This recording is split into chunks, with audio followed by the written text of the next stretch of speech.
Hey guys, welcome back to more homeowner association stories. In this video, an HOA Karen blocked the entrance to my property by locking my own gate, claiming that I must pay HOA dues else I won't be allowed to access my property anymore. Let's dive right into the video. And the first one is titled, "Am I the a-hole for threatening my trailer park manager with a shotgun when I caught her trying to steal my chickens in the middle of the night?" I, 43 male, have been living in a trailer park for about 5 years now. When I first moved in, I carefully read through all the lease rules and regulations. The only pet-related rules stated that residents were limited to 2 pets per household. However, I noticed that there was no mention of livestock or farm animals anywhere in the documentation. I've always wanted to have chickens. They are relatively low maintenance, provide fresh eggs, and make great companion animals. After confirming the rules multiple times and finding no restrictions on livestock, I decided to build a small chicken coop in my backyard and got 8 chickens. I kept everything clean, made sure there was no noise disturbance, and maintained the coop meticulously. For almost 4 years there were 0 complaints from my neighbors. My chickens became part of my daily routine. I would wake up early to let them out, collect eggs, clean the coop, and spend time with them. Several neighbors even started buying eggs from me, commenting on how much better they tasted than store-bought ones. The kids in the community loved visiting the chickens and learning about them. Everything was fine until about 8 months ago when we got a new park manager. She showed up for a routine inspection of my property, which was actually just her walking around looking for violations to write me up for. When she discovered the chicken coop, she completely lost it. "What the hell is this?" she demanded, pointing at the coop. "You know you're only allowed 2 pets." I calmly explained my position and said, "Well, actually, chickens are classified as livestock and not pets. There's nothing in the lease rules prohibiting livestock." She turned red in the face. "Don't get smart with me. These need to be gone by the end of the week or you'll be facing eviction." I stood my ground though. I have reviewed the lease thoroughly. There's no rule against having chickens. They are well maintained, cause no disturbance, have been here for years without issue. I'm not removing them. She stormed off, muttering threats about me getting kicked out. Over the next week I received several violation notices about the chickens, all of which I documented and responded to in writing, citing the specific lease terms and requesting they point out exactly where livestock was prohibited. They couldn't because it wasn't. Then last week around 10 PM, I was getting ready for bed when I heard unusual squawking from the coop. My chickens are usually quiet at night unless something is threatening them. We've had issues with stray cats and raccoons before, so I keep my shotgun ready for such situations, which by the way is legal in my state and county. I grabbed a shotgun, loaded it with birdshot, minimal damage but enough to scare off predators, and went to investigate. As I rounded the corner of my trailer, I couldn't believe what I was seeing. The park manager and the maintenance guy were attempting to remove the roof of my coop. They had animal carriers ready and were trying to steal my chickens. I racked the shotgun, that distinctive sound that everyone recognizes. They both froze and then spun around to face me. The maintenance guy dropped his crowbar and said, "Step away from my property," I said firmly, keeping the shotgun pointed at the ground. "What you're doing is breaking and entering and attempted theft and animal cruelty." The manager started screaming,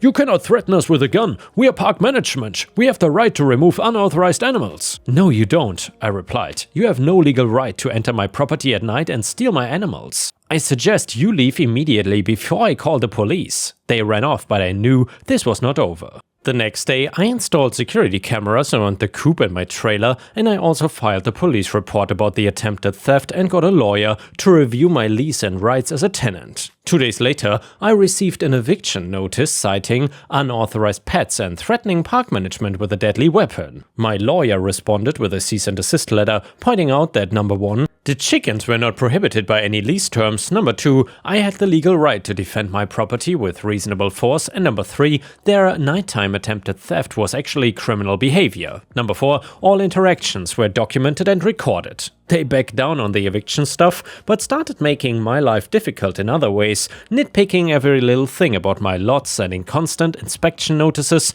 and trying to find any possible violation to cite. I documented everything meticulously. Every interaction, every notice, every inspection. I also gathered statements from neighbors who had witnessed the manager's increasingly hostile behavior towards me. Several came forward to say that she had tried to pressure them into making false complaints about my chickens. The final straw came when she tried to claim that my chicken coop violated building codes and had to be torn down. I had actually gotten all the proper permits when building it, so this backfired spectacularly. When the county inspector came out, at her insistence, he not only approved my coup but found several actual violations in how the park was maintaining common areas. My lawyer advised me to file a formal harassment complaint with the property management company that owned the park. I submitted a full detailed timeline of events too. 2 weeks later, I got a call from the regional director of the management company. He was mortified by the situation and assured me it would be handled. Sometime later we had a new interim manager and I haven't seen the old one since. The new manager is actually great. She stopped by to introduce herself, asked about the chickens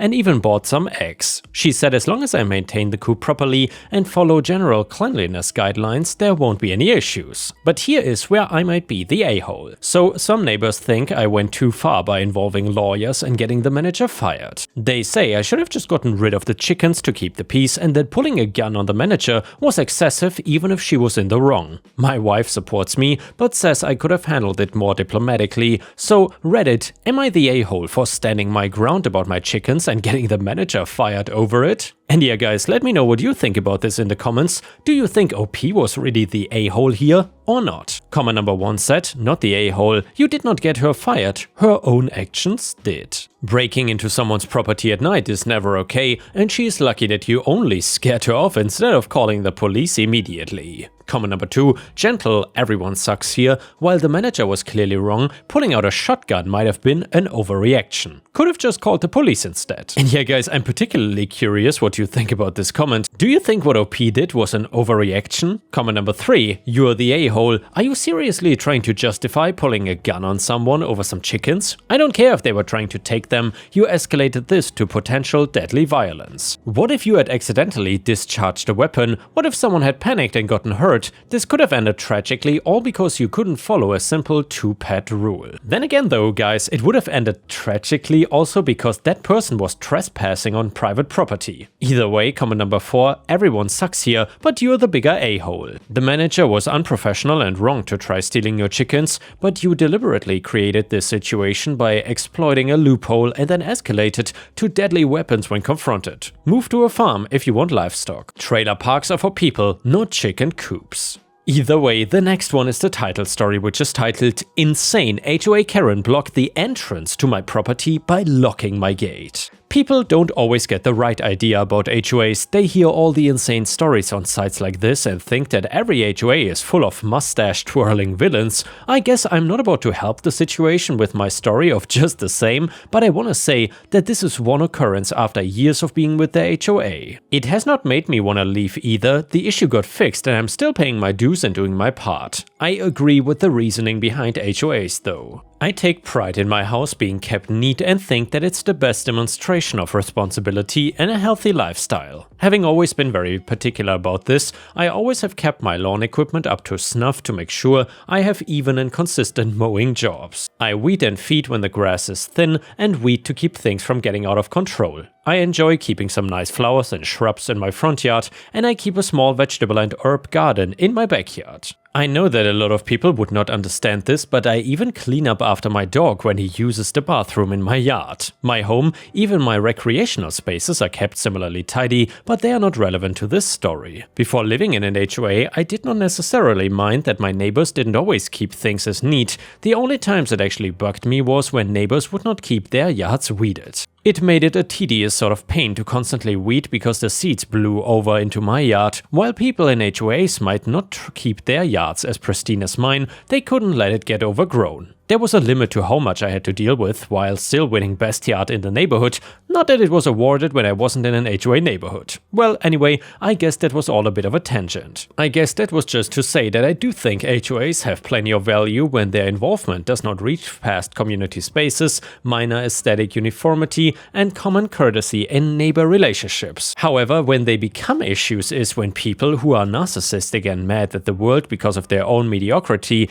gain some modicum of power from from an HOA and abuse it to oblivion. More concisely, when a Karen gets on an HOA board. As is pretty obvious, my neighborhood is controlled by an HOA and I'm a responsible member of it. I made my payments perfectly on time until the time came that they upgraded their tech so I could set automatic payments. I did my best to verify things, but admittedly, I got comfortable with all of the ease of the auto payments and I got out of the habit of checking that the payment went through every month. People came and went in the administration of the HOA all the time, so I did not necessarily notice when it came time, and Karen joined in the role of treasurer. She apparently threw a hissy fit about the outdated service that the HOA used to receive dues. She had the HOA shell out extra money to bring in a technician to change the payment system and transfer all our automatic payment information. All the extra effort was meant to make it easy on us. Well, Karen forgot to notify all those with the automatic payments in the neighborhood during this change. However, something went wrong when they transferred my automatic payment information and the payments actually failed. As mentioned before, I was out of the habit of verifying my payments, so I'm not surprised that I didn't notice. Seeing how things played out, I'm shocked that it took more than one missed payment for Karen to notice. Or maybe she was waiting for enough of the payments to be missing to attempt larger consequences than the reasonable conversation that would have taken place after one missed payment. Although I don't know if Karen could have managed anything that could be described as reasonable, regardless of the circumstances. This story actually starts when I was returning from a long weekend. I have one large fence around my entire property with a walking and a driving gate at the front of my property. I tried to open the car gate with the automatic opener I have, but it didn't move much after a brief shiver. I clicked it one more time and it shook again, and then gave up. I didn't know what was getting in the way, but I wanted to be careful in the event of a jam. It could tear up the automatic opener. So I parked on the curb and got out of the car. The issue became very clear at the most cursory glance. Both of my gates were padlocked shut. And the root of the issue became clear only moments later when Karen practically appeared at my shoulder. "You seem to have an issue here, don't you?" "Did you do this, Karen?" "Only the physical padlocks, and only as retaliation for your own prior wrongdoings." "What is that supposed to mean?" "If you would only have paid the dues, then you could access your property. As of now, we are exercising our right to seize your property to have it returned to you upon paying the dues and the additional fees that have accrued due to the late payments." "Karen, my payments are automatic. If there are any missed payments, then I would be happy to make up for them." "Oh yes, you would like that, wouldn't you? Just to have all this swept under the rug because you like to keep your lawn in tip-top shape, huh? Did you think that would be enough to cover the payments? Well, I can pay you the $150 right now to make up for the missed payment." Karen cackled. "1 month? No, you have missed payments for nearly a year. 10 months it has been since we've gotten our proper dues." I was shocked. 10 months? $1,500? And I had not even noticed? I really had been slacking on that budgeting. I immediately was sure that there had been a mistake, so I appealed to Karen and asked what we could do to figure this through a civil conversation. Instead, she slapped the bill into my hands. I gasped at the sight of late fees over doubling the missing dues. She also threatened a lien, but something must have stopped her, whether it was another member of the HOA or just a fear of getting something so blatantly legal involved. I cannot decide if it would have been better or worse to have a lien involved. More stress, yes, but it likely would have made my retaliation easier. Well, I need to investigate something, but first, can I be allowed in to take care of my dog? I assume, since I didn't get any calls, that you didn't keep my pet sitters out, I said. "They were not the ones at issue. You can investigate, but I'm not gonna let you into the gates as of right now. You can plan out arrangements with me and the rest of the HOA board to get your dog taken care of in the meantime." "That is ridiculous." "What's ridiculous is your disrespect," she shouted over me. I'll admit I almost lost my temper when she cut me off like that. Instead, I just focused on pulling up my banking information while Karen crossed her arms and acted all smug, thinking she had won. A quick look at the application for my bill payments showed that payments had been attempted the last 10 months but had not gone through. It was even indicated on my statements with return payment fees building up month by month. I really had screwed up with this portion of my budgeting.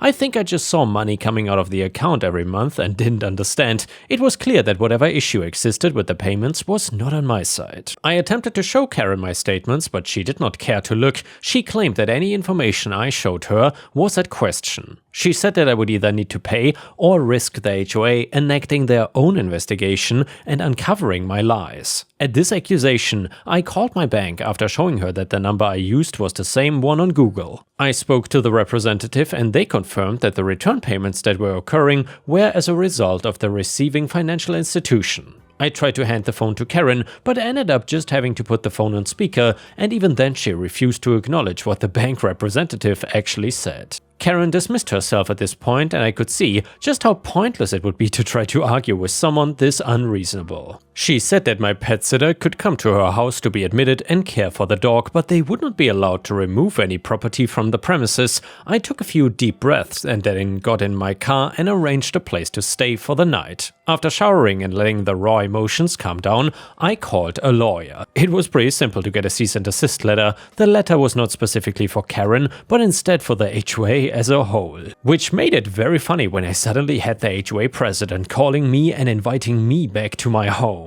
He waited until I got there to personally cut the locks away. He said that Karen had refused to part with the keys, but he was not gonna allow that to stop him. He apologized to me and made it very clear that the rest of the HOA was not aware of Karen's behavior. He promised punishment for her unprofessional behavior. The late fees fell away, and they also paid the fees for the cease and desist letter. They actually offered to waive the missed dues for the emotional distress, but I turned this down and paid in full. I'd planned to anyway. This didn't mean that I was gonna completely forgive. It was not the HOA's fault as a whole, but someone was to blame. Now that I was back in my home and could let my dog Fang out to play in the yard, I set to work with a lawyer I had hired for the cease and desist letter. I filed a formal complaint against Karen. This got her removed from her position, which was the only punishment I cared for. She would not hold power over me any longer. I found myself standing over my barbecue with a small group of neighbors socializing in my backyard, and I couldn't keep a smile from my face. I had a strong community here, but nothing is flawless as long as people are involved, so it's always important to stand up against oppression for the good of the entire neighborhood and of the entire community. I know most of my neighbors because of my HOA, and while someone tried to abuse its power,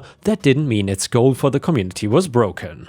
And now let's move on to the next story. It starts like this. I almost got arrested for trespassing. So I, 38 male, got engaged to my fiancée, 37 female, about 3 months ago. We've been dating for almost 3 years. She has 2 kids from a previous relationship, ages 15 female and 12 male. Their dad is involved in their lives, and for the most part the adults all co-parent and communicate well. I get along really well with the 12-year-old, but I've always struggled to build a relationship with my soon-to-be stepdaughter Riley. She has made it very clear to me, my fiancé, and her bio dad that she does not view me as a parent and doesn't want me to try and be a father to her because she already has one. A few days ago, my fiancé sent me a text asking me if I could pick up Riley from school because she had something come up at work that was gonna keep her late. My fiancé usually picks up Riley once a week and brings her to a chiropractic appointment to help with a sports injury Riley got. She told me she would call the school to let them know that I would be picking Riley up because I was not on the approved pickup list yet. However, when I got to Riley's school, it quickly became apparent that my fiancé forgot to call the school. The school has locked doors that require you to have a code or be buzzed in by the office. I buzzed into the office to let them know that I was there to pick up Riley and that my fiancé should have called to let them know. They didn't know anything about it. I was left waiting outside for 5 to 10 minutes while they figured it out. I tried calling and texting my fiancée, but she did not answer. Then the school resource officer, an actual uniformed cop, came out and told me that I would have to leave and that if I refused, then he would arrest me for trespassing. I tried talking with him, but he just kept saying that I was not authorized to be on school property and that I had to leave. I had no choice but to leave without Riley. Finally, an hour later, my fiancée called me back. I explained what happened and she apologized for forgetting to call the school because she got distracted with work. She told me that she would figure it out and meet me at home. When she and Riley got home, Riley went straight to her room. My fiancée sat me down and told me that Riley had lied to the office and told them that she did not know who I was and had never seen me before. She thought it would be funny. She told me that she explained to Riley how dangerous that was and was gonna work with Riley's dad to figure out a punishment. Needless to say, I did not take that news well. I admit I did raise my voice to her. I did not yell, but I did get louder than I usually talk. She told me to calm down and I told her that I won't calm down because her daughter almost got me arrested because she thought it would be funny. And well, I told her that she is just as responsible for this as Riley is because she did not call the school and it put me in a position where I looked like a creep or predator. My fiance thinks I'm overreacting, that I need to let her and Riley's dad handle this. And yeah, ripe stars, let me know what you think about this one in the comments, but I would say OP was definitely not overreacting here. This was a serious situation, and I myself also would not want to be trespassed from a school just for trying to pick up my kid. Anyway, someone in the comments said, "Anti-A, look, OP, I think you need to consider your future with your fiancé very carefully. Yes, she dropped the ball not calling, but Riley could have easily rectified the situation had she been honest." I highly doubt she meant it as a harmless prank. Riley is 15, I assume she has access to the internet, TikTok, the news, etc. I feel like she is old enough to evaluate the social implications of what denying you would do, and she did it anyway. Unless she is really just that stupid, this feels much more malicious than a prank gone wrong. Although you might love your fiancé and your relationship with her aside from this is good, Riley is never going away. And her attitude towards you might never soften, especially after she receives punishment for this stunt. She could learn her lesson, or she might resent you even more. Riley will always be in a position to cry wolf, and although ultimately she might be proven wrong, are you prepared for the hassle of dealing with that if she decides to do it again? I don't mean to be a downer and just assume the worst possible scenario going forward, and I'm not saying that your relationship is just over. But this could have had very serious consequences. Again, even if Riley eventually came clean, people's lives have been ruined because of these false accusations and the loss of public opinion. I just think this warrants real thought on your part and real discussion with your fiancé about how serious this really is. Comment number 2, not the a-hole. I'm gonna preface the rest by saying that I am an a-hole. The kid does not want you to parent, fine, don't ever pick her up for appointments, extracurriculars, anything, etc. That is a parent's job, not yours. Don't pay for anything for her. Parent's job, not yours. Most importantly, since she is willing to lie and get security called on you, never ever be alone with her ever. Frankly, I'd be asking if the mother is really worth this. It's not gonna get better. And the last one is a funny petty revenge story. It is titled, "Wanna get to school on time? Well, clean the snow off the windows." So just this morning we had a few centimeters of snow. It is cold here, like -8 degrees cold. Sent kid number 1, the teenager, out to start the car a few minutes before we left. And by the way, -8 degrees Celsius is around 17.6 degrees Fahrenheit. Anyways, kid number 2, also a teenager, is always just in time for everything. In fact, they have made an exact science of it. 1 and 2 normally get along really well. Either way, 1 and 2 were out sitting in the car with the heated seats set to hot. I walk out of the house and look at the car, and all the windows are snow covered. I open the driver's door, look in to see them with their heads down and buried in their phones. I state, "You couldn't clear the snow from the car?" I tuned the gas lighting out as I closed the driver's door, stood outside for a second to take a breath of the cold crisp air, and then opened the back door to search for the snow brush and scraper. I wonder which one will be better this AM, I thought to myself. The scraper was my choice. I cleared the side windows best I could, but that small scraper was just not gonna cut it. I reached in, grabbed the long brush, and heard as I was closing the door, "We are going to be late." I decided the long brush was the right choice after redoing the side windows. I meticulously cleaned the front window, lifted the wipers, I made sure to get every bit of snow out from underneath. I did the same for the back window, cleaned the headlight, the 2 rear lights, and then the other headlight. Cleared the license plate off too, and cleared the hood next. I looked at the roof and decided to clear that too. Just my luck, I pushed the snow that was on the roof down onto the front window. Well, being safe is no chump job, I again cleaned the front window to the point that there was not a single snowflake left on it. As I walked to the back door, I noticed a buildup of ice on the door handles. Well, I did a good job cleaning all 4 of them as well. The normal 12-minute drive took us 16. Because the roads were a bit slushy, I went a little below the speed limit after all. I was transporting special cargo. The only noise I heard were the sighs from kid 2. We made it to school, they jumped out, I told them I loved them and to have a great day. Got a return of "I love you too" from both, and as kids 2's door was closing, I heard them say to kid number 1, "Next time clean the damn windows when you get out to start the car." I chuckled, went for a coffee and then a haircut, neither of which I had to be at any certain time. And yeah guys, thank you for watching, I will see you again tomorrow.